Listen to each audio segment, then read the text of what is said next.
माननीय प्रधानमंत्री नरेंद्र मोदी जी,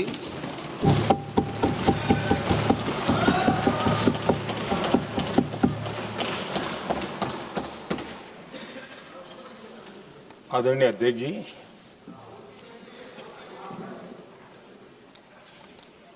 इस महत्वपूर्ण विधेयक पर आज सुबह से चर्चा प्रारंभ हुई है।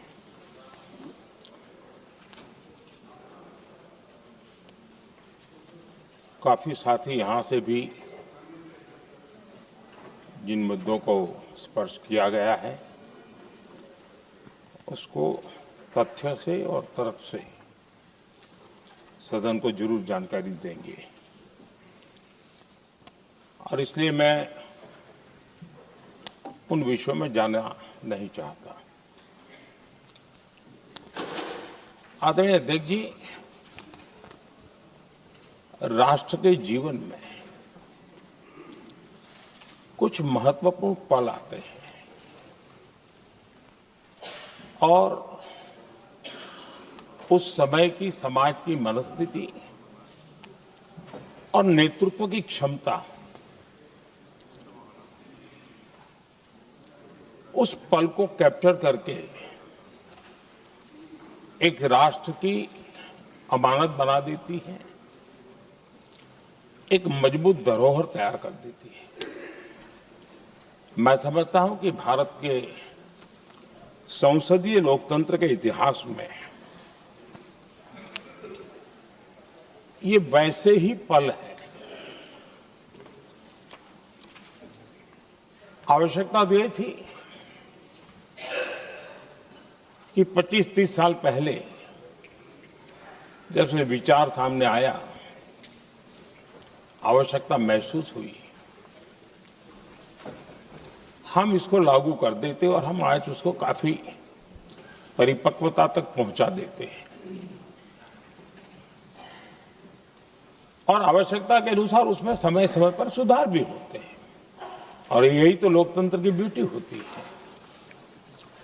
हमारी मदर ऑफ डेमोक्रेसी है, हमारी हजारों साल की लोकतंत्र की एक विकास यात्रा रही है और उस विकास यात्रा में एक नया आयाम जोड़ने का एक शुभ अवसर सदन के हम सभी साथियों को मिला है और मैंने प्रारंभ में कहा है कि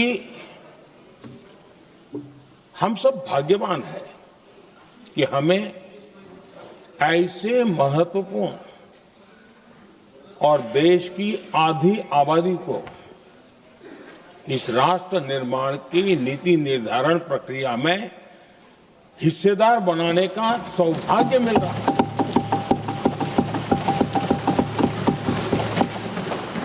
ये हम लोगों के लिए सौभाग्य है और मैं चाहता हूं कि मेरे सभी माननीय सांसद, मैं इधर उधर की आज बात करना नहीं चाहता हूं, हम सभी सांसद इस महत्वपूर्ण अवसर को जाने न दें। हम भारतीय सब मिल करके देश को नई दिशा देने जा रहे हैं।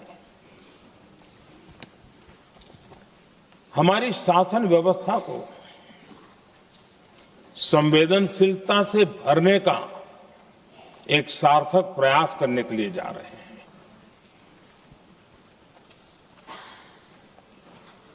और मुझे विश्वास है कि इस मंथन से जो अमृत निकलेगा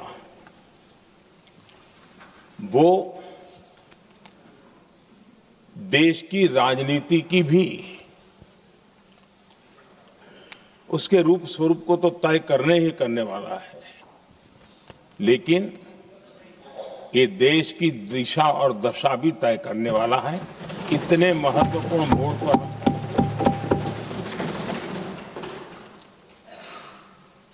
आदरणीय अध्यक्ष जी, 21वीं सदी में भारत एक नए आत्मविश्वास के साथ आगे बढ़ रहा है। विश्व में भी आज भारत की स्वीकृति हम सब महसूस कर रहे हैं और ये हम सबके लिए गौरव का पल है।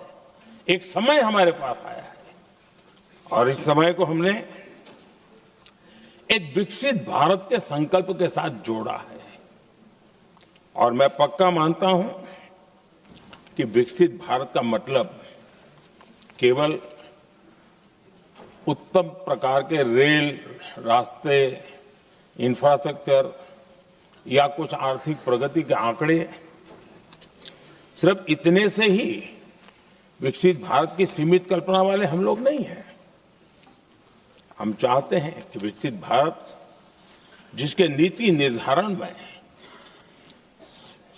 साच अर्थ में सबका साथ सबका विकास का मंत्र समाहित हो, देश की 50% जनसंख्या नीति निर्धारण का हिस्सा बने, ये समय की मांग है।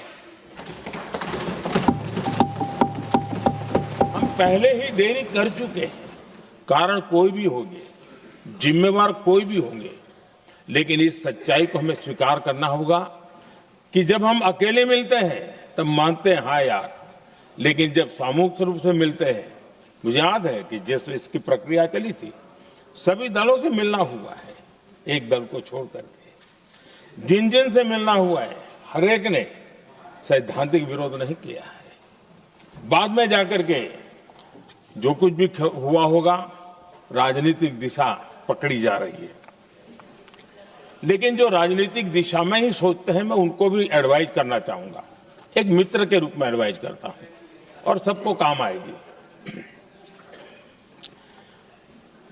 हमारे देश में जब से विमेन रिजर्वेशन को लेकर के चर्चा हुई है और उसके बाद जब जब चुनाव आया है, हर चुनाव में महिलाओं को मिलने वाले इस अधिकार का जिसने विरोध किया है, जिसने विरोध किया है, देश की महिलाओं ने उन्हें माफ नहीं किया है। उनका हाल बुरे से बुरा किया है। लेकिन ये भी देखिए कि 24 के चुनाव में ऐसा नहीं हुआ। क्यों नहीं हुआ? ये इसलिए नहीं हुआ कि 24 में सबने सहमति इसको पारित किया, तो ये विषय ही नहीं रहा। किसी के पक्ष में पॉलिटिकल फायदा नहीं हुआ, किसी का नुकसान भी नहीं हुआ। सहज रूप से जो मुद्दे थे, उन मुद्दों के आधार पर चुनाव लड़ा, क्योंकि 24 में सब साथ में थे। कुछ लोग यहां हैं, कुछ लोग नहीं है, लेकिन सब साथ में थे। आज भी मैं कहता हूं, अगर हम सब साथ में जाते हैं तो इतिहास गवाह है कि किसी एक के राजनीतिक पक्ष में नहीं जाएगा। ये देश के लोकतंत्र के पक्ष में जाएगा, देश के सामूहिक निर्णय शक्ति के पक्ष में जाएगा और हम सब उसके यश के हकदार होंगे। न ट्रेजरी बैंक उसका हकदार रहेगा, न मोदी उसका हकदार रहेगा, यहां बैठे हुए सब हकदार रहेंगे। और इसलिए जिन लोगों को इसमें राजनीति की बू आ रही है, मैं चाहूंगा कि वो खुद के परिणामों को पिछले 30 साल में देख ले। फायदा उनका भी इसी में रास्ता दिखाता हूं, इसी में फायदा है कि जो नुकसान हो रहा है उससे बच जाओगे। और इसलिए मैं समझता हूं कि इसको राजनीतिक रंग देने की जरूरत नहीं है। आदरणीय अध्यक्ष जी, मुझे याद है तब तो मैं शासकीय व्यवस्था की राजनीति में नहीं था, मैं एक संगठन के कार्यकर्ता के नाते काम करता था। उस समय एक चर्चा सुनने को मिलती थी गलियारों में कि देखिए ये कैसे लोग हैं,